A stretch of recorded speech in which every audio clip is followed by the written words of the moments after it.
Assalamualaikum dan salam sejahtera. Bertemu kembali dalam Secawan Teh di mana kita akan mengupas mengenai isu semasa yang relevan dengan masyarakat kini. Bersama saya Sharifah Nur Faiza. Hari ini membincangkan isu mengenai harapan orang muda. Memandangkan sekarang pilihan raya umum akan tiba tidak lama lagi. So kita akan bercakap lebih lanjut mengenai hal itu. So untuk mengetahui dengan lebih lanjut, kita bersama dengan Presiden Kelab UMNO Luar Negara which is London, Ahmad Zuhair Hanafiah. Selamat datang. Okay, terima kasih bersama kita. So hari ini mungkin sebelum kita bercakap dengan lebih lanjut, boleh tak terangkan apa itu Kelab UMNO London dan fungsinya juga? Kelab UMNO London merupakan salah satu kelab UMNO di luar negara. 74 cawangan semuanya yang berada di luar negara, di 18 negara. Ya. Dan Kelab UMNO London adalah cawangan yang terbesar di dunia. Keahlian kami sekarang mencecah sampai 700 orang. Dan Kelab UMNO London ahli-ahlinya bukan terdiri daripada student saja, tetapi kita ada postgraduate, young professional, permanent resident. Permanent resident ni maknanya orang yang bermastautin dah lama kat sana, dan juga undergraduate lah. Jadi 4 kategori orang yang kita ada di sana. Ya. So apa fungsi Kelab UMNO ni untuk orang muda khususnya? Baik. Pertama sekali, Kelab UMNO di UK ni ditubuhkan daripada 1970-an lagi. Matlamat utama dia adalah untuk menjaga kebajikan. Kebajikan bukan saja ahli Kelab UMNO, tapi rakyat Malaysia di sana. Itu uniknya Kelab UMNO di luar negara. Kerana kita memberi perkhidmatan, kita memberi orang kata kita punya service to everyone, every Malaysians di sana. Jadi apa yang kita buat di sana, nombor satu adalah kebajikan. Kita make sure kebajikan rakyat Malaysia di sana terjaga, terbela. Kebajikan tu maknanya dari kesihatan dia, kalau ada kesempitan wang ke, ada masalah keselamatan ke, kita make sure yang semuanya terjaga, terbela. Nombor dua adalah kita merupakan pusat di mana aktiviti masyarakat diadakan. Aktiviti masyarakat maknanya program-program agama, macam every week kita ada kelas tafsir Al-Quran yang diadakan setiap hari Jumaat di London, di Malaysia Hall. Kita ada juga usrah yang kita adakan setiap bulan. Sebenarnya di UK itu ada dalam 50,000 rakyat Malaysia di sana. Kebanyakan rakyat Malaysia yang berada di sana adalah golongan pekerja, orang yang bekerja di sana, young professionals. 50,000, student adalah 14,000. Jadi 36,000 itu adalah sebenarnya orang yang bekerja di sana. Dan kebanyakan orang yang bekerja di sana adalah orang-orang muda. Orang-orang muda di sana. 14,000 pergi sana untuk belajar. Angkanya sebenarnya lebih daripada itu dulu, masa tahun 80-an, 90-an. Tapi selepas kerajaan tak hantar ramai students ke sana, maka the number of Malaysians di sana reduce lah. Tapi persoalan yang kita harus jawab adalah kenapa ramai orang muda berada di United Kingdom, di London. Ya, jadi itu satu persoalan yang kita harus tanya. Kenapa mereka lari daripada Malaysia pergi ke United Kingdom untuk bekerja? Kenapa tak ada peluang pekerjaan ke di sini? Tak ada kenaikan gaji ke, environment kerja yang tak baik ke di sini? Jadi ini perkara-perkara yang harus dihalusi dan disoal. Kenapa? Pernah tak saudara Zuhair tanya kepada mereka? Ya, baik. Apa sebabnya? Of course. Saya sebagai pengerusi Kelab UMNO London di sana, saya banyak berinteraksi dengan rakyat-rakyat Malaysia di sana. Malaysia Hall tu, kantin tu memang menjadi tempat kami duduk, berbincang dan berkongsi pengalaman. Satu yang saya nampak yang mereka kongsi dengan saya adalah peluang actually. Chances that is given to young people nowadays terlalu kurang. Maknanya peluang yang ni. Peluang tu, bila saya kata peluang tu maknanya dari segi peluang dalam korporat, peluang dalam politik, peluang dalam akademik. Jadi ini satu benda yang harus dikaji semula. Kerana kalau kita kaji sejarah negara kita daripada 1950-an, 60-an, actually time tu ramai orang-orang muda yang diberi peluang untuk naik.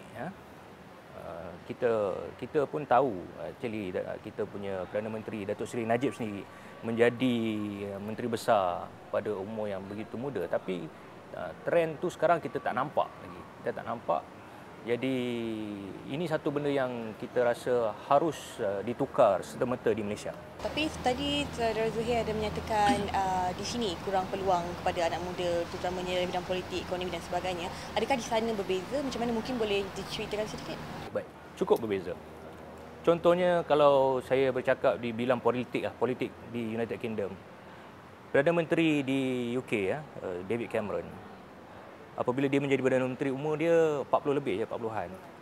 Dia lahir tahun 60-an lah, 60-an.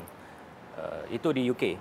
Di US, Barack Obama lahir tahun 62. Maknanya dia sekarang baru berumur 50 tahun. Di Russia, Perdana Menteri Russia pun orang muda. Member of Parliament in UK, ramai orang muda. Ramai sangat orang muda. Jadi itu peluang-peluang yang mereka bagi kepada anak-anak muda dalam bidang politik. Dalam bidang korporat pun ya. Ramai anak-anak muda yang diberi peluang yang diberi peluang untuk naik, you see. And they are given a real role. Mereka diberi satu jawatan tinggi, dan jawatan tu jawatan yang begitu serius. So, boleh dikatakan orang luar macam contohnya di UK sendiri, so orang Malaysia pun diberi peluang untuk orang kata turut serta ke macam mana? Adakah mereka bermaksud tetap ataupun hanya sebagai orang kata bekerja sahaja di sana? Well, yang mana yang bagus di sana tu memang diberi peluang. Macam kita punya doctors, yang mana doktor-doktor kita yang hebat memang diberi peluang. Dan mereka naik dan naik dan naik. Kerana di sana memang mereka mengamalkan quality base rather than seniority base. Bukan seniority, quality base. You ada quality, you naik lah. So untuk kaitkan dengan orang muda, orang belia kita di Malaysia ni, you rasa macam mana nak orang kata polish balik? Sebab sekarang dikatakan untuk politik sajalah, orang muda dikatakan seperti atas lalang, atas pagar. Tu tak tahu pendirian dia dekat mana, nak sama ada. Terutamanya untuk PRU sekarang ni kan, dikatakan orang muda tu adalah kuasa untuk menentukan kemenangan Barisan Nasional. So macam mana nak tarik mereka untuk minat? Saya yakin Datuk Najib amat peka dengan perkembangan ni. Datuk Najib sendiri orang yang selalu berdamping dengan orang-orang muda. Dan saya yakin satu surprise akan dibuat oleh Datuk Najib menjelang pilihan raya umum yang ke-13 ini. Kerana memang banyak perbincangan yang diadakan dengan Datuk Seri Najib dari segi pencalonan, dari segi UMNO itu sendiri. Mungkin ada kaedah spesifik untuk dia tarik orang muda ni? Salah satu kaedah spesifik yang saya nampaklah adalah calon pilihan raya harus diletakkan orang-orang muda. Bila saya kata orang muda ni, maknanya umurnya daripada lewat 20-an, 30-an sampai 40-an, 45 tahun. Itu kategori yang kita nak. Jadi harapan saya adalah menjelang PRU 13, kalau insya-Allah kalau kita menang, kita nak lihat dalam parlimen tu at least 20% ahli-ahli parlimen adalah terdiri daripada orang-orang muda. Itu harapan kami, especially yang berada di United Kingdom. Itu kami nak tengok. Dan saya yakin Datuk Najib mendengar apa yang diperkatakan ini. Okey, macam mana kalau kita lihat kepimpinan sekarang, macam mana orang kata ahli Dewan Undangan Rakyat sendiri, macam di kalangan pemimpin sendiri nak naikkan yang muda-muda dalam parti UMNO, for instance, ataupun wanita menarik puteri untuk naik, macam orang kata sokongan dalaman tu. You rasa macam mana nak buat? Macam mana nak buat? Number one is UMNO merupakan satu parti yang cukup structured, cukup kemas struktur dia. Daripada bahagian, kepada cawangan, kepada all the grassroots. Maknanya kita ni satu parti yang cukup kemas. Namun daripada pengamatan saya lah kan, ketua-ketua bahagian tu masih lagi orang-orang lama ya, orang-orang lama. Benar mereka sudah berkhidmat lama dan harus diberi peluang untuk terus berkhidmat. Tapi saya rasa trend dunia tu dah berubah sekarang. Mungkin ini satu statement yang kontroversi, tapi kita lihat dalam dunia ya. Memang pergolakan politik sekarang berlaku kerana desakan orang muda. Maka di Malaysia pun, especially dalam UMNO, saya berharap sangat ketua-ketua bahagian tu diberi peluang kepada anak-anak muda untuk tampil dan menjadi pucuk pimpinan di tahap bahagian pun jadilah. Saya ingat dalam salah satu orang kata dalam satu perbincangan formal politik, saya ingat pihak pembangkang bila salah seorang suara muda dalam kita punya kepimpinan Barisan Nasional cuba menyatakan sesuatu, tapi bila pembangkang you diam orang muda. So orang kata dari segi situ ada mindset, tak kisahlah pembangkang ke Barisan Nasional ke, situ ada mindset masyarakat secara generalnya orang muda ni tak patut bersuara. So, apa pandangan you sebagai orang muda? Patut tak orang cakap macam tu? Itu saya rasa berbalik kepada kita punya budaya lah. Budaya kita memang satu budaya di mana kita menghormati orang tua. Benar, memang tu benar. Kita tak boleh tukar benda tu. Tapi saya rasa kita harus shift lah sikit daripada seniority base tu kepada quality base. Itu penting sebenarnya, amat penting. Kerana dalam menggerakkan politik negara, dalam menggerakkan ekonomi negara, kita perlukan energy. We need energy. And energy ni terletak pada orang muda sebenarnya. Saya bagi satu contoh lah. Dalam dunia ni, dari segi inovasi, kebanyakan inovasi-inovasi yang berlaku dalam dunia ni muncul daripada anak-anak muda. Contohnya Google, Facebook dan all this social networking semua ni puncanya daripada anak-anak muda, betul? Macam Mark Zuckerberg, Facebook. He was the creator of Facebook. Beliau menjadi ketua kepada Facebook, tapi dia tahu yang tanpa guidance daripada orang tua, daripada orang-orang yang lebih berpengalaman, Facebook tu takkan berjaya. Maka dia sendiri appoint dia punya COO dia seorang yang lebih tua daripada dia.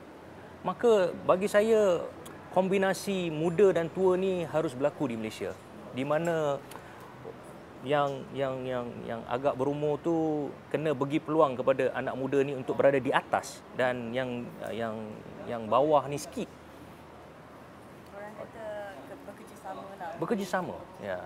Jangan terlalu seniority base. Benda tu sebenarnya tak akan memberi faedah kepada mana-mana pihak actually. Seperti tadi ada nyatakan di Kelab Honor Negara 14,000 adalah student. So macam mana mungkin your side mungkin nak tarik lebih banyak student supaya orang kata melihat sendiri Malaysia daripada luar, and then mungkin mereka boleh kaji, and then bila balik ke negara sendiri macam mungkin mereka boleh initiate something.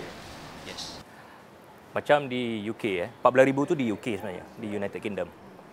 Jadi memang among 14,000 ni persatuan-persatuan pelajar di United Kingdom cukup aktif sebenarnya, cukup aktif. Jadi dalam Kelab UMNO sendiri, Kelab UMNO especially di London keahlian kami naik 3 kali ganda. Naik 3 kali ganda. Daripada tahun 2008 sampai ke 2012 sekarang ni, keahlian kami naik 3 kali ganda. Kenapa naik 3 kali ganda?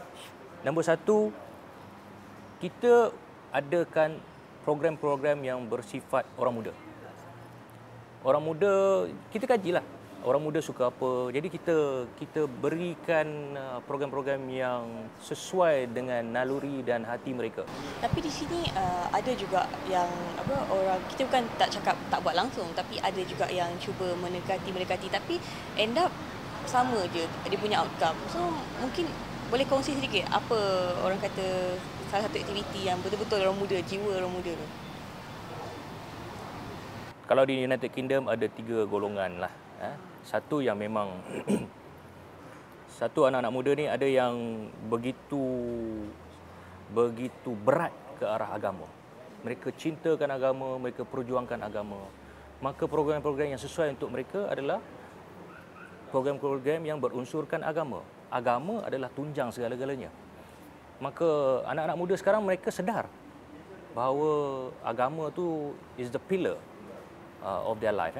Jadi apa yang kami buat di sana adalah kita perbanyakkan majlis-majlis ilmu, perbanyakkan program-program ilmu yang sebenarnya bukan agama, bukan setakat kita bercakap pasal orang kata pasal ibadah semata-mata, pasal sains, teknologi, merata-rata. Jadi anak-anak muda ni sekarang memang mereka sedar bahawa ilmu agama itu penting. maka ilmu agama tu hari ni bagi saya UMNO have to be the champion of Islam. Itu pendapat saya ya. UMNO have to be the champion of Islam. We must champion Islam. Masa singkat, so macam mungkin boleh katakan harapan terakhir untuk secara holistik dalam masa sesingkat mungkin. Baik. Since pilihan raya umum pun dah nak dekat, satu mesej saya yang saya ingin sampaikan dari United Kingdom ke Malaysia, walaupun sekarang saya berada di Malaysia, adalah saya yakin kerajaan Barisan Nasional boleh menang. Kerana inisiatif-inisiatif yang dilakukan sekarang dapat dilihat oleh rakyat semua. Itu satu petanda positif. Dan kita harus ingat 40%, kalau tak silap saya, 40% daripada pengundi itu adalah anak-anak muda. Jadi pengundi-pengundi muda ni harus diberi satu nafas, satu harapan yang baru oleh pucuk pimpinan Barisan Nasional. Bagi peluang pada anak-anak muda ni, satu, bertandinglah pilihan raya. It happens in United Kingdom apa? Umur 28, umur 35 diberi peluang untuk jadi calon pilihan raya. Dan mereka menang. Saya harap itu bakal menjadi kenyataan dalam kepimpinan negara pada masa datang. Okey, itu sahaja tadi berkenaan dengan harapan orang muda. Jauh terbangnya daripada London, sanggup datang ke Malaysia untuk memberitahu sendiri kepada orang muda untuk mengundi. So, orang muda sila bangun dan kita melakukan satu perubahan lah. Okey, terima kasih ya saudara Abang Zuhir. Ya, undilah Barisan Nasional. Okey, terima kasih. Terima kasih.